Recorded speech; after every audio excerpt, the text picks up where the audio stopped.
Olá, igreja, que a graça e a paz do Senhor Jesus esteja sobre a sua vida, sobre a sua família. Nós estamos iniciando aqui mais um culto de adoração ao Senhor, então eu convido você a rasgar seu coração na presença de Deus nesse momento. Eu também convido você a pegar a sua Bíblia, nós vamos iniciar esse momento lendo a palavra do Senhor em Romanos 8. Romanos 8. Pegue a sua Bíblia. Para que a gente tenha um bom entendimento, eu separei aqui a linguagem de hoje, mas você pode acompanhar na sua Bíblia aí na sua casa.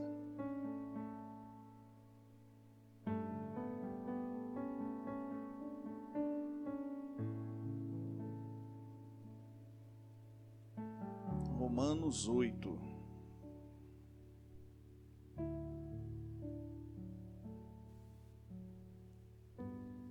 Vamos ler o que diz a palavra do Senhor. Diz assim: a vida dominada pelo Espírito Santo. Agora já não existe nenhuma condenação para as pessoas que estão unidas com Cristo Jesus. Diga amém. Pois a lei do Espírito de Deus, que nos trouxe vida por estarmos unidos com Cristo Jesus, livrou você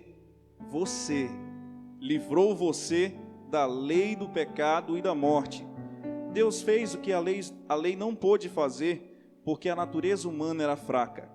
Deus condenou o pecado na natureza humana, enviando o seu próprio Filho, que veio na forma da nossa natureza pecaminosa, a fim de acabar com o pecado. Deus fez isso para que as ordens justas da lei pudessem ser completamente cumpridas em nós, que vivemos de acordo com o Espírito de Deus e não de acordo com a natureza humana. Porque as pessoas que vivem de acordo com a natureza humana têm a sua mente controlada por essa mesma natureza, mas as que vivem de acordo com o Espírito de Deus têm a sua mente controlada pelo Espírito. As pessoas que têm a mente controlada pela natureza humana acabarão morrendo espiritualmente, mas as que têm a mente controlada pelo Espírito de Deus terão a vida eterna e a paz. Por isso, as pessoas que têm a mente controlada pela natureza humana se tornam inimigas de Deus, pois não obedecem à lei de Deus e, de fato, não podem obedecer a ela. As pessoas que vivem de acordo com a natureza humana não podem agradar a Deus. Vocês, porém, não vivem como manda a natureza humana, mas como o Espírito de Deus quer, se é que o Espírito de Deus vive realmente em vocês. Diga assim: o Espírito de Deus vive em mim. Quem não tem o Espírito de Cristo não pertence a Ele.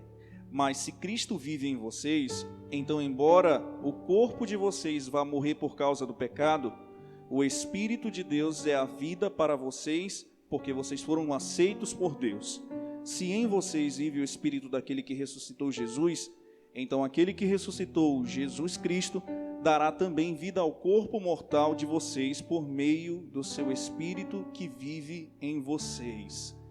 Palavra maravilhosa, palavra de vida. O versículo 1 de Romanos 8 foi um dos mais lembrados por mim nessa semana. Assim já não há mais condenação para aqueles que estão em Cristo Jesus. Eu, você, todos nós, os que pertencemos a Cristo, estamos ligados com Ele, amém? A nossa vida não tem sentido se não for para adorar o nosso Deus. A nossa mente precisa estar em obediência ao pensamento, aos direcionamentos do Espírito. Amém? Então feche os seus olhos, ore nesse momento, peça para que Deus lhe dê a mente segundo o Espírito, uma mente segundo a vontade do Senhor. Pai, nós oramos isso, nós queremos isso. Toca os nossos corações, toca a nossa vida, Senhor. Nós estamos em casa, mas ainda assim estamos te adorando. Nós te agradecemos, fica conosco, é o que nós te pedimos, em nome de Jesus, amém. Aplauda o Senhor aí no seu lugar, glória a Deus, aleluia, vamos louvá-lo, Ele é digno.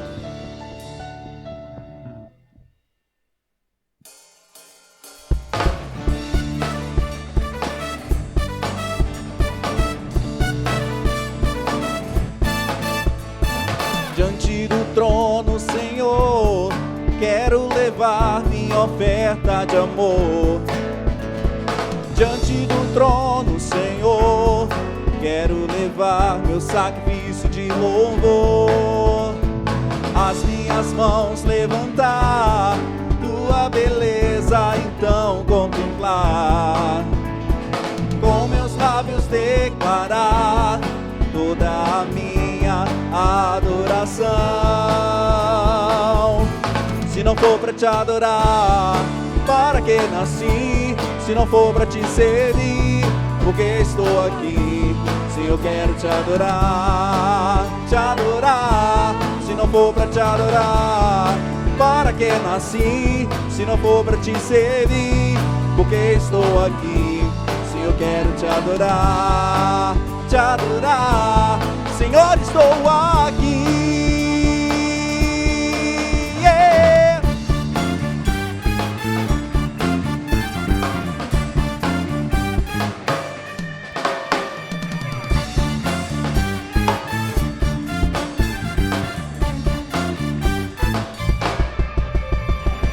Diante do trono, Senhor, quero levar minha oferta de amor. Diante do trono, Senhor, quero levar meu sacrifício de louvor, as minhas mãos levantar, tua beleza então contemplar, com meus lábios declarar toda a minha adoração. Se não for pra te adorar, para que nasci? Se não for pra te servir, porque estou aqui? Se eu quero te adorar, te adorar. Se não for pra te adorar, para que nasci? Se não for pra te servir, porque estou aqui? Se eu quero te adorar, te adorar. Senhor, estou aqui.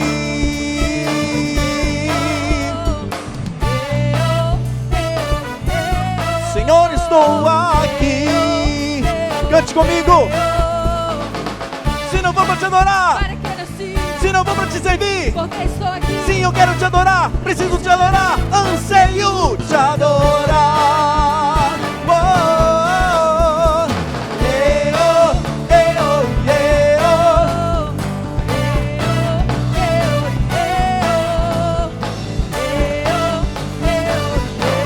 eu quero te adorar.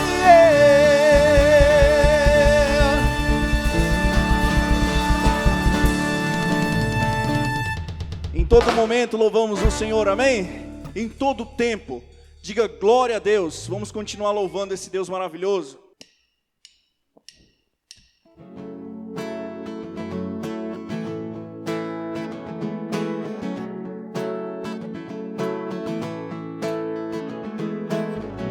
Tu és a minha porção, tu és a minha herança, tu és o meu socorro nos dias de tribulação.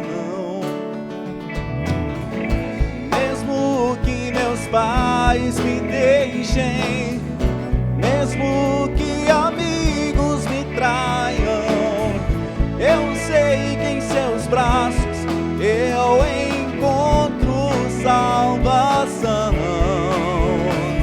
Ainda que a figueira não floresça, ainda que a videira não dê o seu fruto, mesmo que não haja alimento nos campos, eu me alegrarei em ti. Oh, ainda que a figueira não floresça,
videira não deu o seu fruto, mesmo que não haja alimento nos campos, eu me alegrarei em ti. Ainda que a videira não floresça, ainda que a videira não dê o seu fruto, mesmo que não haja alimento nos campos, eu me alegrarei em ti. Aleluia! Aplauda ao Senhor, adore o Senhor. Obrigado, Deus. Obrigado por tudo que tens feito. Obrigado, meu Pai. Leva-nos cada vez mais perto de Ti. Em nome de Jesus é o que te pedimos, Deus.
todo tempo, Senhor, em todo tempo, Senhor, exalando o bom perfume de Cristo, nós queremos levar a Tua palavra, nós queremos levar o Teu louvor, nós queremos o tempo todo, Deus.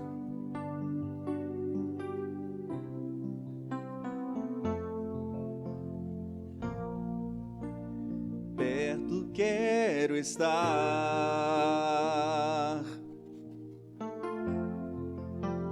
junto aos Teus pés,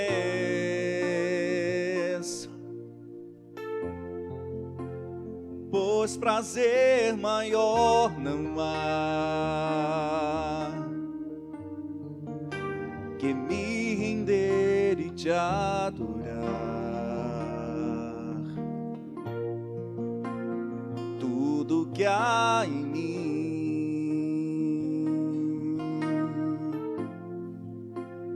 quero te ofertar,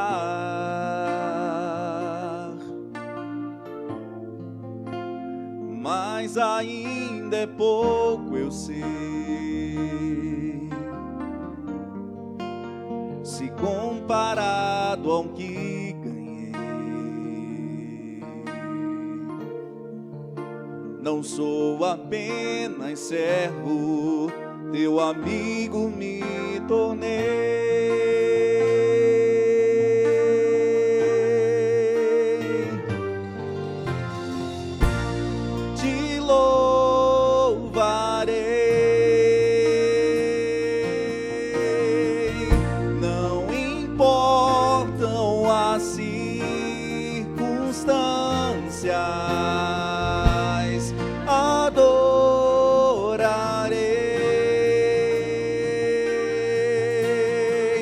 Somente a Ti, Jesus.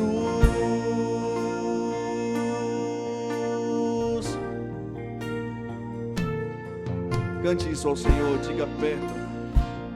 Perto quero estar,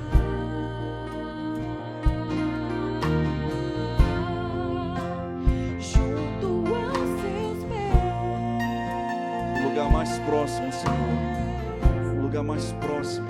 Pois prazer maior não há que me render e te adorar.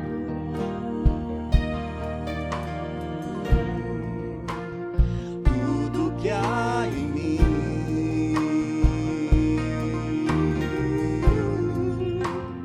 quero te ofertar,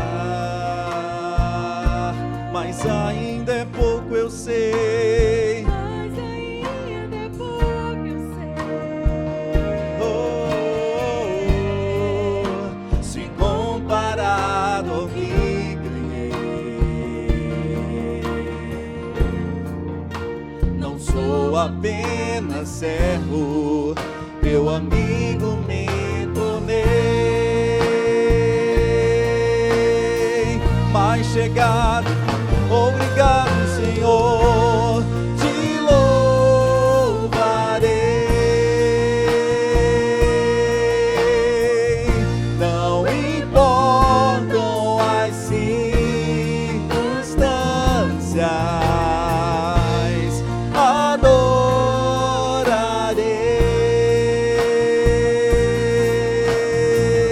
somente a Ti, Jesus. Te louvarei, te louvarei.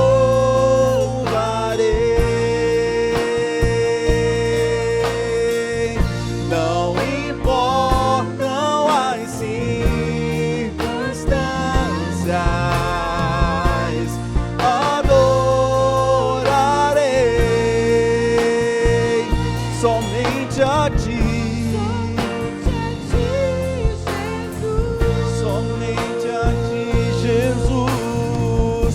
Somente a Ti, Jesus. Somente a Ti, Jesus.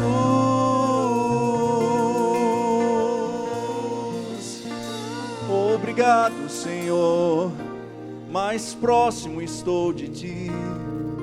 Se você pode, aplauda o Senhor. Aleluia. Glória a Deus.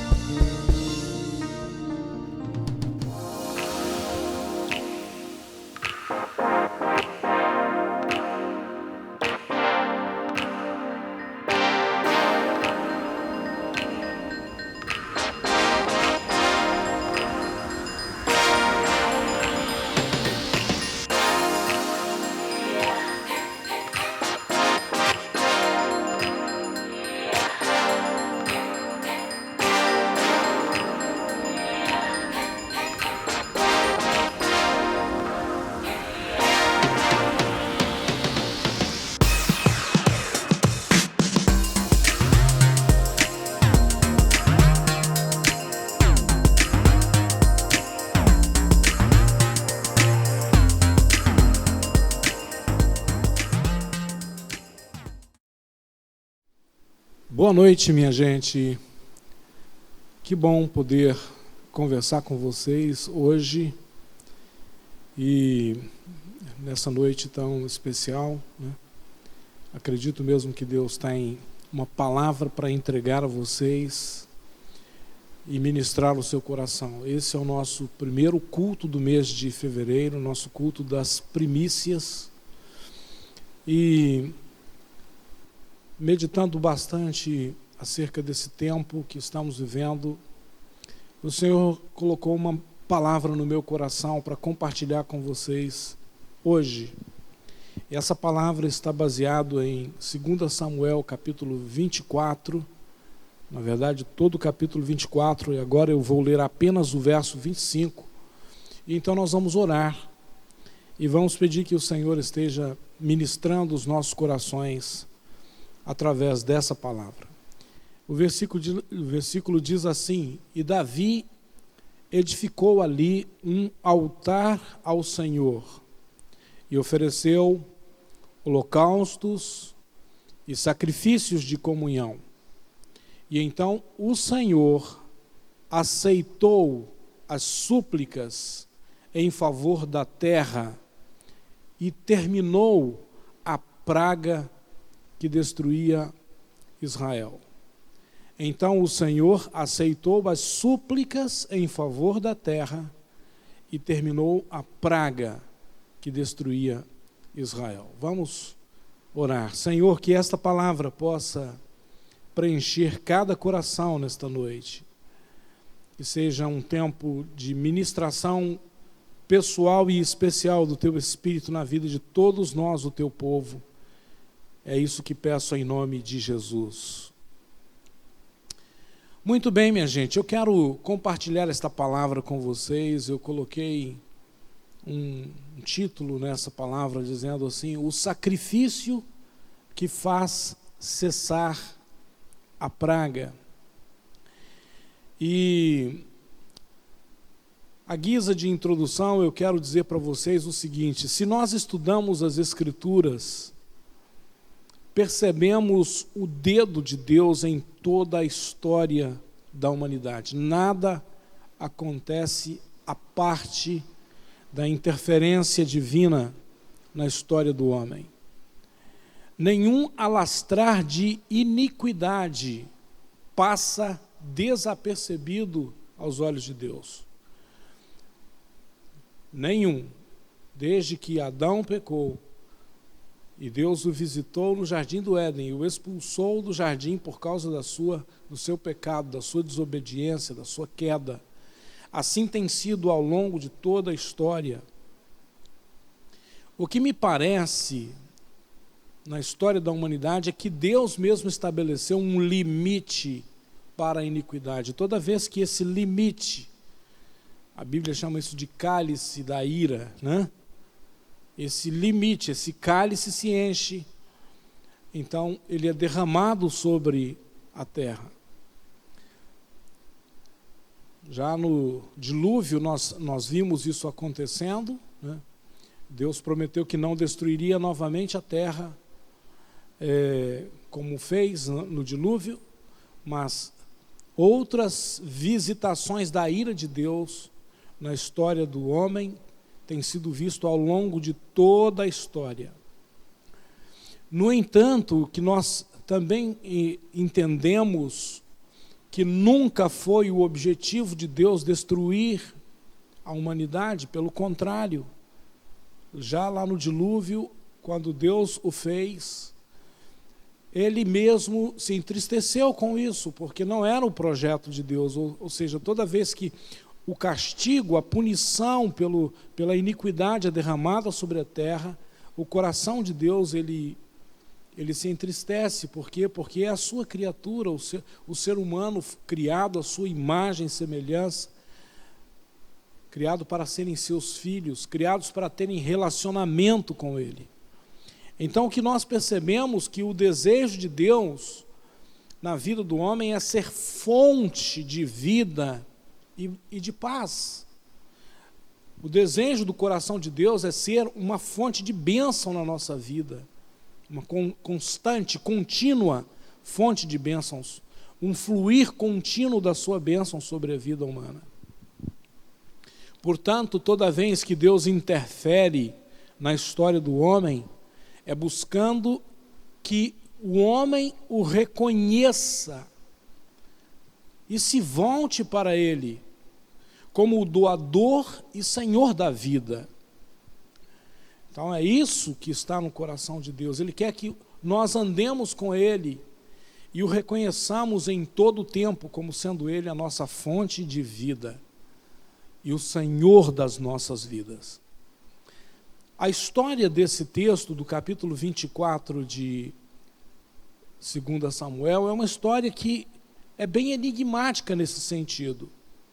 Vamos então olhar para essa história e aprender com Davi como aplacar a ira de Deus e trazer de volta o seu favor. A primeira coisa que nós aprendemos nesse texto, e já no versículo 1, né, a ira de Deus, a ira do Senhor, se tornou a ascender contra Israel. E ele incitou Davi contra eles, dizendo: vai, numera a Israel e a Judá. Ou seja, Deus irou-se contra a nação. Alguma coisa fez com que Deus estivesse irado contra o povo de Israel. E se nós percebemos, depois nós vamos perceber que por causa dessa ira e por causa do que Davi fez, incitado pelo Senhor, Deus ele irá visitar, nos versos 11 a 15, né, nós vemos, Deus irá visitar a nação com um castigo. Olha só, no verso 11, levantando-se, pois, Davi pela manhã, veio a palavra do Senhor ao profeta Gade, vidente de Davi, dizendo: vai, dize a Davi, assim diz o Senhor, 3 coisas te ofereço, escolhe uma delas para que te faça.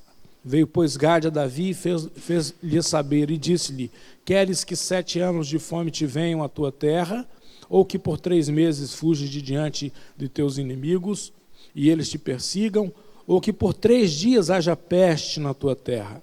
Delibera agora e vê que resposta hei de dar ao que me enviou. E então disse Davi a Gade: estou em grande angústia, porém caiamos nas mãos do Senhor, porque muitas são as suas misericórdias, mas nas mãos dos homens não caia eu. E então enviou o Senhor a peste a Israel, desde pela manhã até o tempo determinado, e desde Dan até Berseba morreram 70.000 homens do povo. E aí, minha gente, meditando no momento que a nação de Israel estava vivendo, eu consigo enxergar que o que irou o coração de Deus foi a arrogância e o orgulho que a nação havia se apropriado naquele momento. Eles estavam vivendo um momento glorioso, era o ápice, o apogeu do reinado de Davi. Eles haviam estendido as suas terras, eles haviam estabelecido um tempo de paz, de prosperidade, né? E agora eles estão orgulhosos, estão arrogantes. Então, o homem arrogante e orgulhoso, ele quer apropriar-se da glória que deve ser dada somente a Deus. Israel estava vivendo esse período e esquecendo-se de onde recebia toda a bênção. Muitas vezes, quando nós estamos assim, nós começamos a pensar que é por causa de nós, é por causa do meu trabalho, é por causa do conhecimento que eu adquiri, é por causa, do meu esforço, do meu braço. O homem passa a confiar em si mesmo. Mesmo essa crise de saúde pública, nós temos visto as pessoas dizendo, não, mas é a ciência que está falando. E muitas vezes, em nome da ciência, as pessoas desprezam as leis e os princípios de Deus. Isso é arrogância, isso é orgulho. Então, Davi caiu nessa tentação, né, de numerar, de fazer o censo da nação, né, um censo nacional, sem antes ouvir o Senhor. Não é que fazer o censo da nação fosse pecado, mas toda vez que o censo de Israel foi levantado em seu período, em seu regime teocrático, ou seja, teocrático significa Deus governando a nação, enquanto Deus estava governando a nação, Deus determinava o tempo de fazer o censo, e não o rei, e não o juiz, e não o profeta, mas o próprio Deus é quem determinava, vai e conte o povo. Mas Davi agora está fazendo isso por iniciativa própria, sem ouvir o Senhor. Mesmo sendo aconselhado, no capítulo 24, nós vemos Joabe aconselhando Davi, por que você faria isso? Isso não é o correto, isso não vem de Deus. Mas ele não ouviu os seus conselheiros, porque ele estava sendo incitado pelo próprio Deus, porque o próprio Deus queria tratar com a nação, queria trazer arrependimento nacional, não só arrependimento ao coração do rei, mas um arrependimento nacional, de entenderem que é Ele, Deus, quem faz, e não o ser humano. Então, quando isso acontece, nós vemos um grande mal sendo trazido sobre a nação, porque a nação, na sua arrogância e no seu orgulho, eles apropriaram-se da glória que deve ser dada somente a Deus. Antes de eles entrarem em Canaã, eles haviam sido instruídos por Moisés acerca disso. Eu gostaria que você abrisse a sua Bíblia em Deuteronômio, capítulo 8. Deuteronômio, capítulo 8. O quinto livro da Bíblia, né? O último livro do Pentateuco, a partir do versículo 12. Então Moisés ele está dando instruções ao povo de Israel antes do povo entrar na terra. E ele diz assim, para que porventura, a partir do verso 12, do capítulo 8, havendo tu comido e estando farto, e havendo edificado boas casas e habitando-as, e se tiverem aumentado as tuas vacas e as tuas ovelhas, e se acrescentar a prata e o ouro, e se multiplicar tudo quanto tens, se não eleve o teu coração. Ou seja, Moisés está dizendo, não deixe que a soberba entre em seu coração. Não deixe que a exaltação própria, né, encha seu coração. Se não eleve o teu coração e te esqueças do Senhor teu Deus, que te tirou da terra do Egito, da casa da servidão. Ou seja, ele está dizendo, não esqueçam que é Deus que fez tudo isso, que te guiou por aquele grande e terrível deserto de serpentes ardentes e de escorpiões e de secura, em que não havia água, e tirou água para ti da rocha do Seixal, que no deserto te sustentou com maná que teus pais não conheceram, para te humilhar e para te provar, e para no teu fim te fazer bem. Ou seja, ele está dizendo, entenda que é Deus que estava preparando vocês para entrar nessa boa terra que vocês estão agora, estarão entrando agora. E não digas no teu coração, a minha força e a fortaleza do meu braço me adquiriram esse poder. Vejam bem, Deus está aconselhando a nação, não esqueçam o Senhor e se apropriem da glória que é do Senhor. E aí o verso 18 é o versículo chave desse texto, que diz assim: antes te lembrarás do Senhor teu Deus, que Ele é o que te dá força para adquirires poder, a outra versão diz, adquirires riqueza, para confirmar o seu concerto que jurou a teus pais, como se vê nesse dia. Então a chave está nesse verso 18, lembrem-se do Senhor o seu Deus, pois é Ele que dá a vocês a capacidade de produzir riqueza. Ou seja, tudo que nós temos, toda a riqueza, toda a prosperidade, todo o crescimento, vem de Deus, não vem do meu braço, não vem da minha força, não vem da minha capacidade. Como filhos de Deus, devemos tudo a Ele. Perceba que Deus é a única fonte de tudo de bom em nossas vidas. Como diz Tiago, todo bem vem do Pai das luzes, descendo do Pai das luzes, não vem de mim. Por isso que eu preciso glorificar. E sabe, Deus não vai dar a sua glória a nenhum outro. Nós temos um exemplo bíblico, lá em Atos capítulo 12, um homem chamado Herodes, o rei de Israel, né? E esse rei, ele reúne o povo, olha só, Atos capítulo 12, versos 21 a 23. E num dia designado, vestindo Herodes as vestes reais, estava assentado no tribunal e lhes dirigiu a palavra. Ou seja, Herodes fez um discurso, e um discurso bonito, um discurso eloquente, um discurso que alegrou o coração do povo. E o povo exclamava, voz de Deus e não de homem.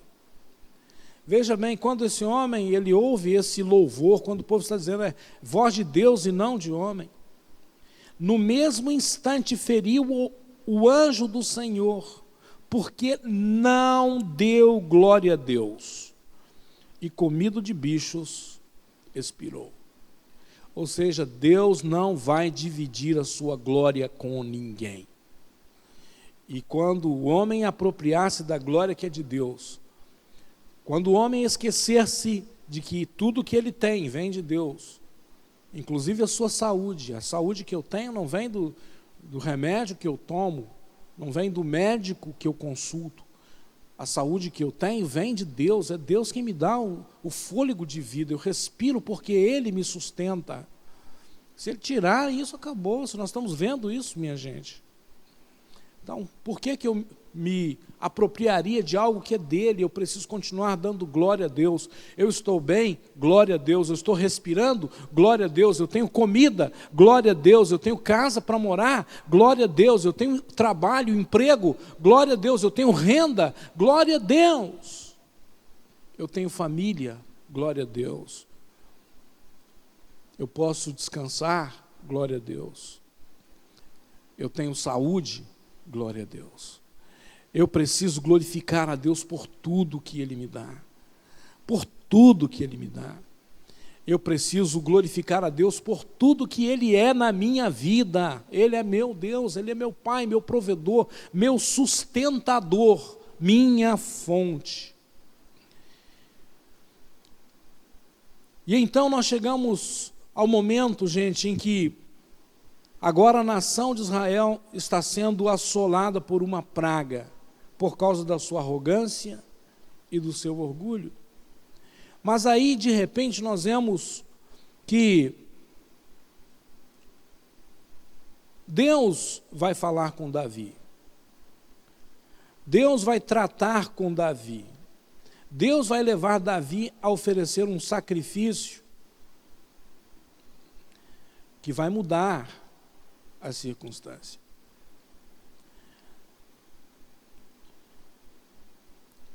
Davi se arrepende, Davi se volta para Deus. E então depois de arrependido, no verso 17, vendo Davi ao anjo que feria o povo, verso 17, falou ao Senhor e disse: eis que eu sou o que pequei, e eu o que iniquamente procedi.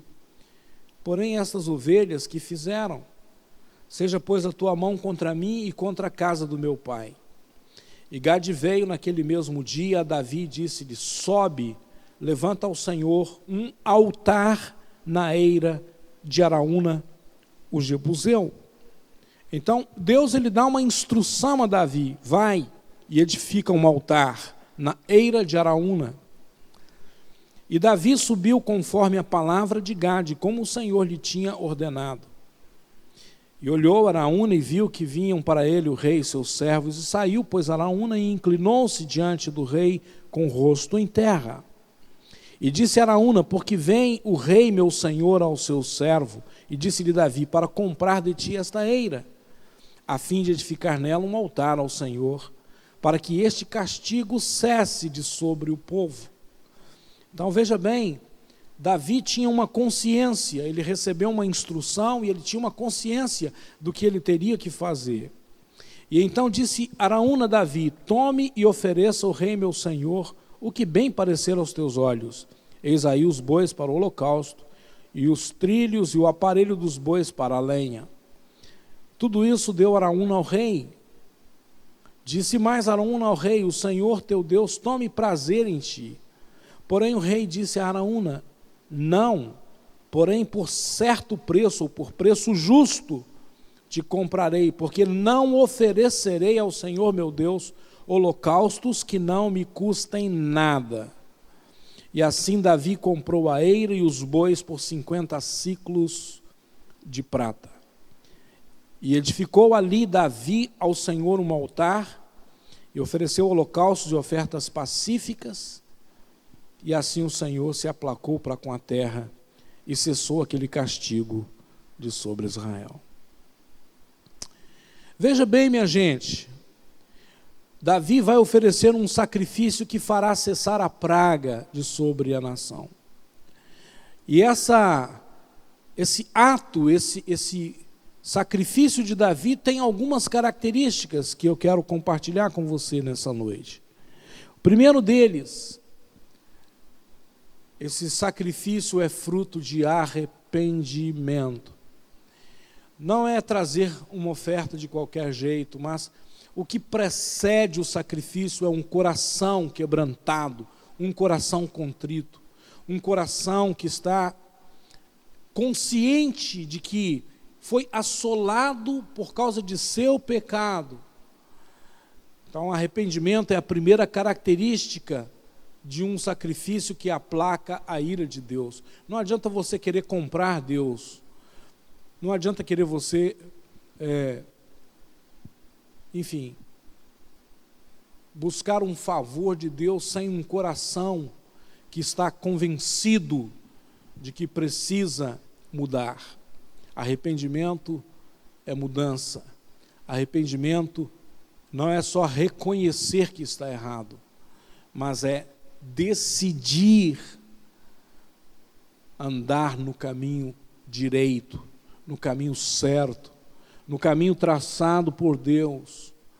Deus traçou um caminho de submissão, de obediência, de humildade, um caminho de reconhecimento de quem Ele é, um caminho de andar na presença dEle, e esse é o caminho de Deus. E se nós estamos fazendo diferente, nós precisamos nos arrepender, senão não haverá oferta e sacrifício que faça nada.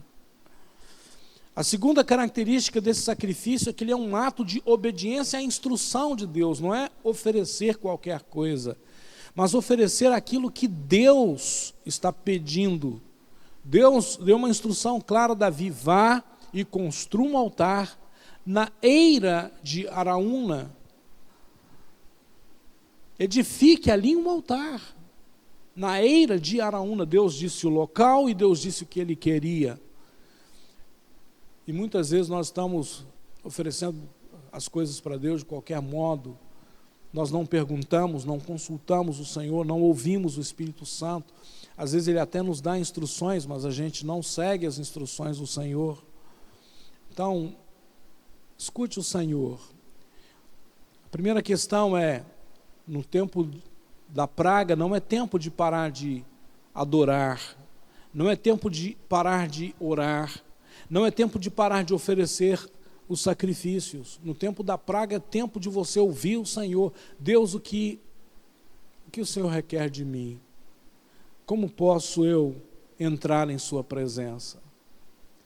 E sabe, Deus vai dizer exatamente o que Ele quer de você. E você deve fazer exatamente como Ele se propor ou propôs a você.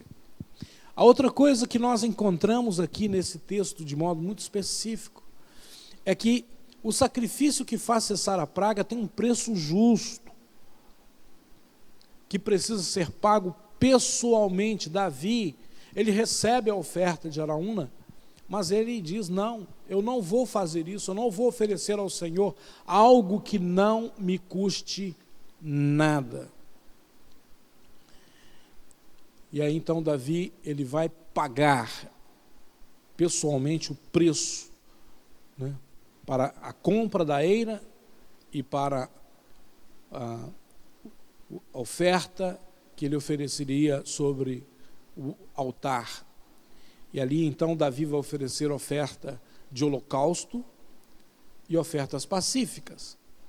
São dois tipos de oferta. Esse sacrifício então nos mostra que há dois aspectos aqui. O primeiro, que é o holocausto, né, é o aspecto do sacrifício pelo pecado, para que, de reconhecimento que errou diante de Deus. É o sacrifício de arrependimento genuíno, de dizer, Deus, perdoa o pecado do teu povo, perdoa o meu pecado, perdoa a minha iniquidade. Isso é o holocausto. Jesus é o nosso holocausto, o sacrifício perfeito. Ele morreu na cruz e Ele pagou o preço completo por nós. Mas há uma exigência de Deus de que nós, não para aplacar o pecado, mas de arrepender-nos do pecado. E isso precisa ser reconhecido por nós. A segunda característica desse sacrifício são as ofertas pacíficas ou de comunhão. E essas são ofertas que têm a ver com o relacionamento com Deus, a restauração do relacionamento com Deus. Porque Deus não apenas quer que meus pecados sejam perdoados, mas Ele quer de volta a comunhão comigo, Ele quer de volta a intimidade, o relacionamento comigo. Então toda oferta precisa ser caracterizado, né, por essas duas coisas. A oferta que vai aplacar a praga, que vai aplacar a ira que está sendo derramada sobre nós. E assim, meus irmãos, nós vemos algo extraordinário acontecendo. Diz o texto que o Senhor, Ele aceitou o sacrifício que Davi ofereceu e fez cessar a praga. Ele aceitou o sacrifício em favor da terra e fez cessar a praga. Veja bem, se nós atentarmos bem, meus irmãos, nós percebemos o quanto nosso Pai, Ele deseja ver seus filhos abençoados e prósperos. Deus quer nos abençoar, Deus quer nos fazer prosperar, Deus quer cuidar de nós em todo o tempo, em nossa saúde, em nossas coisas. Deus não nos quer ver afligidos como nós estamos sendo nesses dias. Essa aflição é fruto de nossos próprios pecados, é fruto de nossa própria iniquidade. Nos afastamos, nos distanciamos do Senhor, e o Senhor está nos chamando de volta, está dizendo, volta meus filhos, eu quero vocês na minha presença. Eu penso que Deus está tratando com muita gente nesses dias. Eu peço que você escute o Senhor com muita atenção e se posicione na presença dEle. Eu repito essa frase, nós não temos mais tempo para brincar de ser crentes. Nós não temos mais tempo para brincar de cristianismo. O comando de Deus é que há uma urgência. Essa urgência é: vamos preparar as nossas vidas, vamos preparar as nossas casas, vamos estar prontos, porque breve virá o nosso Senhor. Vamos preparar nossas vidas, porque o Senhor está dizendo exatamente isso para nós. Eu tenho uma outra coisa para dar a vocês, mas eu não posso fazê-lo se vocês não estão preparados. Então Deus está nos chamando a atenção, nos chamando de volta à comunhão com Ele, para que Ele possa nos abençoar e nos fazer prosperar. Esse sacrifício de Davi vai ser um marco na história de Israel. Ali, aquele lugar, a eira de Araúna, será o lugar em que será construído, erguido o templo. Davi, mais tarde, prepara tudo para a construção do templo. Salomão vai construir o templo, e esse templo vai ser construído exatamente na eira de Araúna, o lugar onde Davi ofereceu sacrifícios, né, para cessar essa praga. Ali se tornará para sempre um lugar de adoração e de serviço a Deus. Em outras palavras, Deus quer transformar a nossa maldição em bênção. Deus quer transformar a nossa maldição, a praga que está em nossa vida, Ele quer transformar isso em bênção. Eu tenho visto Deus fazendo isso, gente que estava longe, afastada do Senhor, se voltando para o Senhor, mesmo no leito de morte, gente que nunca quis tomar uma decisão por Jesus, se convertendo, mesmo no leito de morte, partindo com Jesus. Isso é um milagre. Deus está transformando maldição em bênção. Deus, Ele tem nas mãos o controle de tudo. E Ele só quer um posicionamento nosso como igreja para mudar a nossa história. Só depende da nossa resposta. Eu quero convidar você agora para que nós nos apresentemos diante do Senhor em oração. Eu quero te convidar a sondar seu coração para ver se tem alguma coisa que Deus está exigindo de você, arrependimento. Veja bem, as 3 características desse sacrifício é arrependimento, segundo, obediência às suas instruções, e terceiro, o preço justo pago. São 3 coisas aqui: arrependimento, obediência à instrução do Senhor e o preço justo pago, né? Então eu quero que você converse com o Senhor, eu quero que você deixe Ele ministrar seu coração, porque pode ser que Deus está dizendo alguma coisa que você precisa se arrepender, alguma coisa que você precisa dizer: puxa vida, eu tenho errado contra Deus nessa área, e Deus já está tratando com você, porque Deus não faz nada sem revelar a nós. Tudo que Ele vai fazer, Ele revela, ou quando Ele está fazendo, Ele está revelando, Ele está dizendo: eu quero ajuste nessa área. E se Deus está pedindo isso, esse é um bom tempo para fazê-lo. A outra coisa é parar e ouvir o Senhor. O que o Senhor requer de mim? Que tipo de sacrifício, que tipo de holocausto, que tipo de oferta o Senhor requer de mim? Parar e ouvir a instrução do Espírito Santo. Pergunte dele. Não faça de qualquer modo. Não ofereça a Deus qualquer coisa. Não seja como Caim. Ofereça ao Senhor algo que agrade o coração dele. Não seja como Ananias e Safira. Ofereça ao Senhor algo que agrade o coração de Deus. Algo que Ele mesmo esteja pedindo. E a outra coisa é: faça isso de modo que haja um preço justo. Não dê ao Senhor qualquer coisa. Não dê ao Senhor algo que não te custe nada. Não dê ao Senhor uma esmola. Não dê ao Senhor algo que não seja seu, de terceiros. Dê ao Senhor algo que lhe custe. Isso é sacrifício. Sacrifício significa custo, né? Eu sacrifiquei alguma coisa, ou seja, eu paguei um preço caro por alguma coisa. É isso que Deus está falando conosco. E é isso que eu quero que você ore nesta noite. Feche os seus olhos agora e vamos conversar com o Senhor. Pai, nós estamos ouvindo esta palavra. E num tempo como esse, Deus, em que nós precisamos de volta do seu favor, eu quero orar para que o Senhor de fato esteja nos visitando. Primeiro, o Senhor nos mostrando as áreas da nossa vida que nós precisamos de arrependimento e de mudança. Não nos deixa, Senhor, continuar vivendo do mesmo modo que estávamos vivendo antes. Ajusta os nossos caminhos, ajuste nossos pensamentos, decisões, ações. Alinhe os nossos corações ao centro do teu coração e da tua vontade.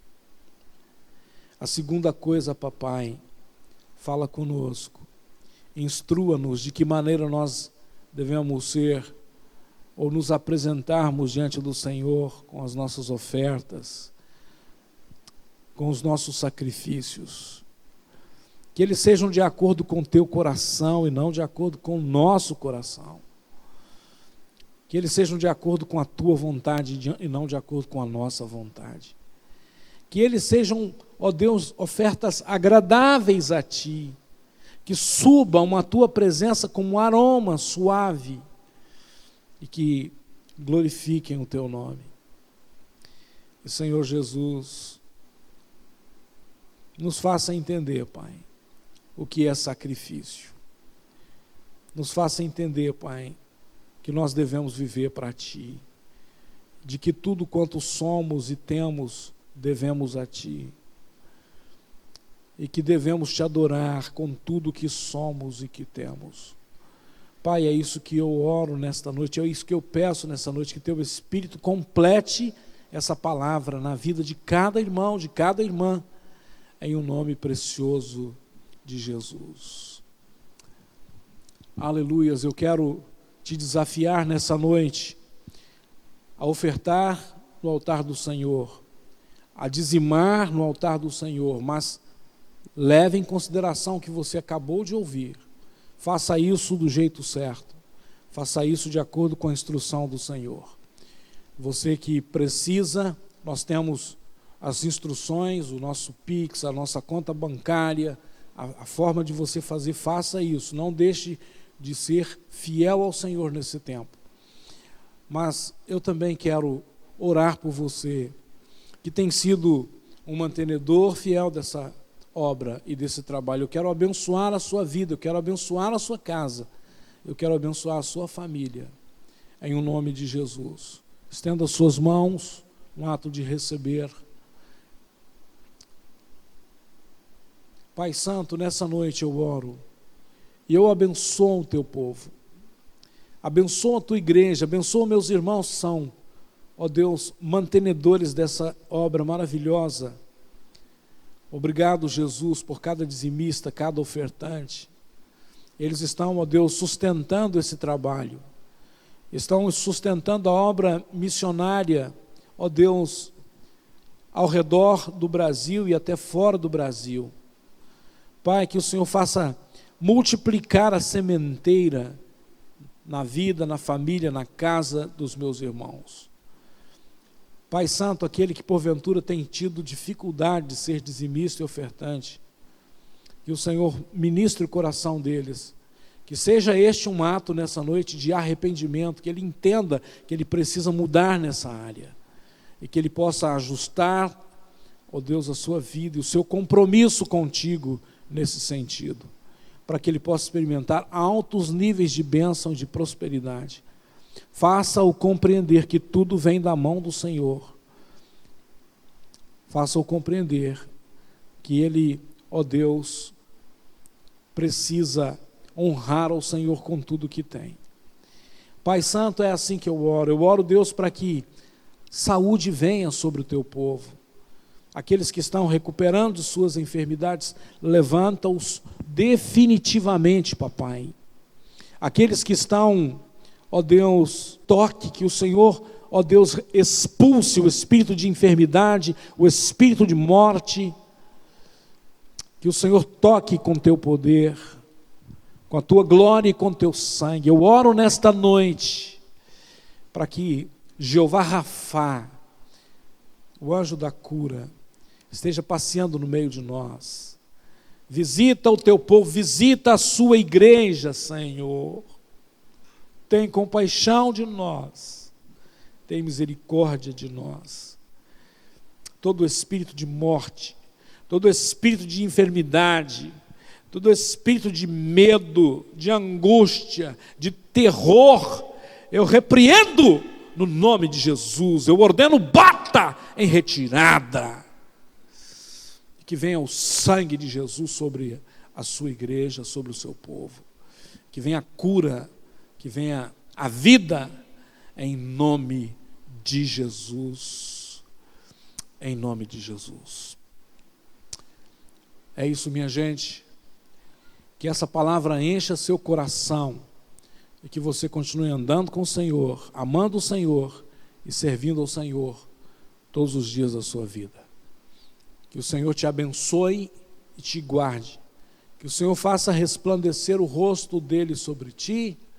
Que o Senhor sobre ti levante o rosto, tenha misericórdia de ti e te dê saúde, vida e paz. Em nome de Jesus. Receba o nosso abraço.